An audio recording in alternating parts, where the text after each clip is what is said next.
तर विद्यार्थ्यांनो, एक आपल्या नवीन आणि फ्रेश अशा व्हिडिओमध्ये आपले रोजच्यासारखे सर्वांचे स्वागत आहे। तर मित्रांनो, आजच्या व्हिडिओमध्ये आपण जिल्हा न्यायालय भरती पेपर TCS पॅटर्ननुसार विचारण्यात आलेली महत्त्वाची प्रश्नपत्रिका व्हिडिओमध्ये आपण आज कव्हर करणार आहोत। या कारणास्तव मित्रांनो, व्हिडिओ शेवटपर्यंत पाहायचा आहे आणि व्हिडिओ आवडल्यास व्हिडिओला लाईक आणि चॅनलला सबस्क्राईब नक्की करायचं आहे, का तर अशी नवीन आणि महत्त्वपूर्ण माहिती आपणास नक्की मिळत राहील। चला तर मित्रांनो, आजच्या व्हिडिओला सुरुवात करूया। प्रश्न क्रमांक पहिला, नील आर्मस्ट्रॉंग याने चंद्रावर पहिले पाऊल कधी ठेवले? नील आर्मस्ट्रॉंग याने चंद्रावर पहिले पाऊल कधी ठेवले? तर ऑप्शन क्रमांक 2 आपले योग्य उत्तर आहे। 20 जुलै 1969 रोजी नील आर्मस्ट्रॉंग याने चंद्रावर पहिले पाऊल ठेवले। पाहूया पुढचा प्रश्न। सारस पक्ष्यांचा जिल्हा म्हणून कोणता जिल्हा ओळखला जातो? सारस पक्ष्यांचा जिल्हा म्हणून कोणता जिल्हा ओळखला जातो? तर ऑप्शन क्रमांक 3 आपले योग्य उत्तर आहे। गोंदिया हा जिल्हा सारस पक्ष्यांचा जिल्हा म्हणून ओळखला जातो। पाहूया पुढचा प्रश्न। सिटी ऑफ जॉय म्हणून ओळखले जाणारे शहर कोणते? सिटी ऑफ जॉय म्हणून ओळखले जाणारे शहर खालीलपैकी कोणते आहे? तर ऑप्शन क्रमांक 1 आपले योग्य उत्तर आहे। कोलकाता हे शहर सिटी ऑफ जॉय म्हणून ओळखले जाणारे शहर आहे। पुढचा प्रश्न। उच्च न्यायालयाच्या न्यायाधीशांची नेमणूक करण्याचा अधिकार कोणाला आहे? उच्च न्यायालयाच्या न्यायाधीशांची नेमणूक करण्याचा अधिकार खालीलपैकी कोणाला आहे? तर ऑप्शन क्रमांक 1 आपले योग्य उत्तर आहे। राष्ट्रपती यांना उच्च न्यायालयाच्या न्यायाधीशांची नेमणूक करण्याचा अधिकार आहे। पाहूया पुढचा प्रश्न। अग्निशामक साधनांमध्ये कोणता वायू वापरतात? अग्निशामक साधनांमध्ये खालीलपैकी कोणता वायू वापरतात? तर ऑप्शन क्रमांक 2 आपले योग्य उत्तर आहे। कार्बन डायऑक्साईड हा वायू अग्निशामक साधनांमध्ये वापरतात। पाहूया पुढचा प्रश्न। खालीलपैकी हिंदू कादंबरीचे लेखक कोण आहेत? खालीलपैकी हिंदू या कादंबरीचे लेखक कोण आहेत? तर ऑप्शन क्रमांक 4 आपले योग्य उत्तर आहे। भालचंद्र नेमाडे हे हिंदू या कादंबरीचे लेखक आहेत। पुढचा प्रश्न। पाण्याची महत्तम घनता किती तापमानावर असते? पाण्याची महत्तम घनता किती तापमानावर असते? तर ऑप्शन क्रमांक 2 आपले योग्य उत्तर आहे। 4 अंश सेल्सिअस एवढी पाण्याची महत्तम घनता असते। पुढचा प्रश्न। सर्वसामान्य निरोगी माणसाचा रक्तदाब किती असतो? सर्वसामान्य निरोगी माणसाचा रक्तदाब किती असतो? तर ऑप्शन क्रमांक 3 आपले योग्य उत्तर आहे। 120/80 एवढे सर्वसामान्य निरोगी माणसाचा रक्तदाब असते। पुढचा प्रश्न। लिंगाचे मुख्य किती प्रकार आहेत? लिंगाचे मुख्य किती प्रकार आहेत? तर ऑप्शन क्रमांक 2 आपले योग्य उत्तर आहे। 3 प्रकार मुख्य लिंगाचे आहेत। पुढचा प्रश्न। संपूर्ण IPL इतिहासातील सर्वात महागडा खेळाडू कोण आहे? संपूर्ण IPL इतिहासातील सर्वात महागडा खेळाडू खालीलपैकी कोण आहे? तर ऑप्शन क्रमांक 3 आपले योग्य उत्तर आहे। क्रिस मॉरिस हा खेळाडू IPL इतिहासातील सर्वात महागडा खेळाडू आहे। पुढचा प्रश्न। फणसाड वन्यजीव अभयारण्य हे खालीलपैकी कोणत्या जिल्ह्यात आहे? फणसाड हे वन्यजीव अभयारण्य खालीलपैकी कोणत्या जिल्ह्यात आहे हे सांगायचं आपल्याला। तर ऑप्शन क्रमांक 3 आपले योग्य उत्तर आहे। रायगड या जिल्ह्यामध्ये फणसाड वन्यजीव अभयारण्य आहे। पुढचा प्रश्न। खालीलपैकी कशामध्ये गतिज ऊर्जा असते?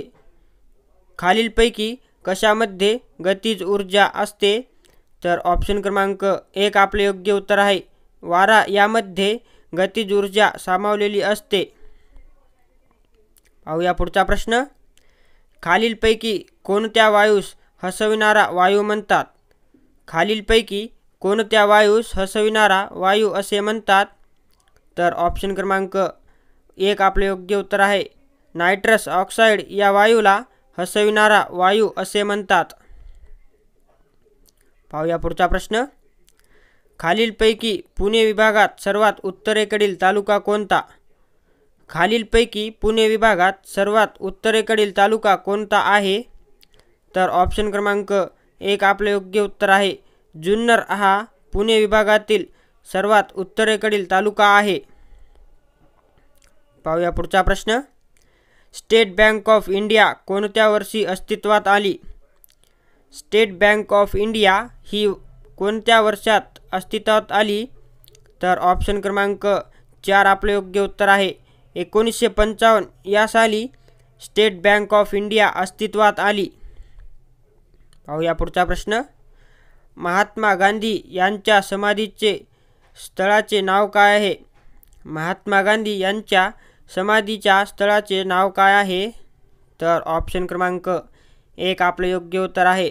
राजघाट असे महात्मा गांधींच्या समाधी स्थळाचे नाव आहे. पाहूया पुढचा प्रश्न. भारताच्या राष्ट्रपतींना पद व गोपनीयतेची शपथ कोण देतात? भारताच्या राष्ट्रपतींना पद व गोपनीयतेची शपथ कोण देतात? तर ऑप्शन क्रमांक 4 आपले योग्य उत्तर आहे.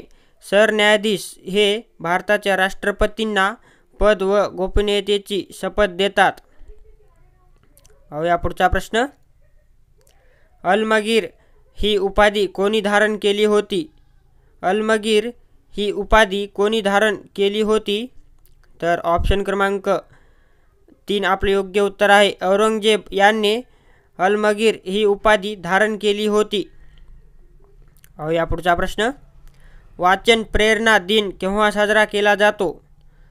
वाचन प्रेरणा दिन हा केव्हा साजरा केला जातो?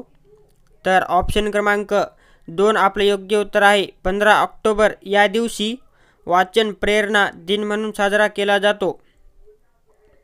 पाहूया पुढचा प्रश्न. महाराष्ट्र राज्याकडून किती दरवर्षांनी पशु जनगणना केली जाते?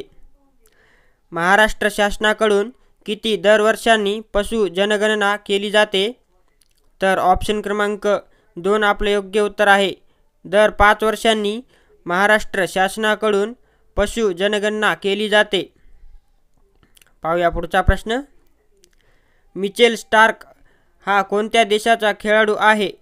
मिचेल स्टार्क हा कोणत्या देशाचा खेळाडू आहे? तर ऑप्शन क्रमांक 3 आपले योग्य उत्तर आहे. ऑस्ट्रेलिया या देशाचा मिचेल स्टार्क हा खेळाडू आहे. पाहूया पुढचा प्रश्न. बौद्ध धर्माचे संस्थापक कोण होते? बौद्ध धर्माचे संस्थापक खालीलपैकी कोण होते?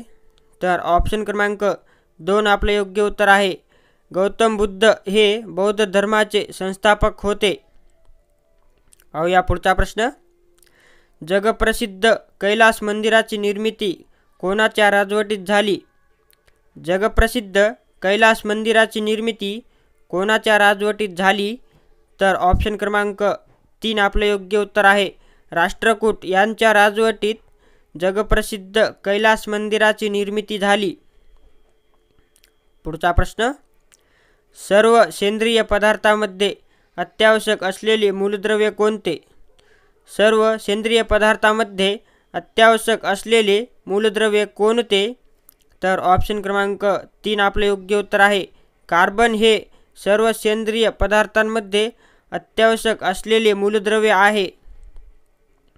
पाहूया शेवटचा प्रश्न. महाराष्ट्र केसरी म्हणून कोणास ओळखले जाते? महाराष्ट्र केसरी म्हणून खालीलपैकी कोणास ओळखले जाते? तर ऑप्शन क्रमांक 3 आपले योग्य उत्तर आहे. पंजाबराव देशमुख यांना महाराष्ट्र केसरी म्हणून ओळखले जाते. तर मित्रांनो, आपल्याला आजचा व्हिडिओ आवडला असेल तर व्हिडिओला लाईक आणि चॅनलला सबस्क्राईब नक्की करायचं आहे. आपण भेटूया नेक्स्ट व्हिडिओमध्ये.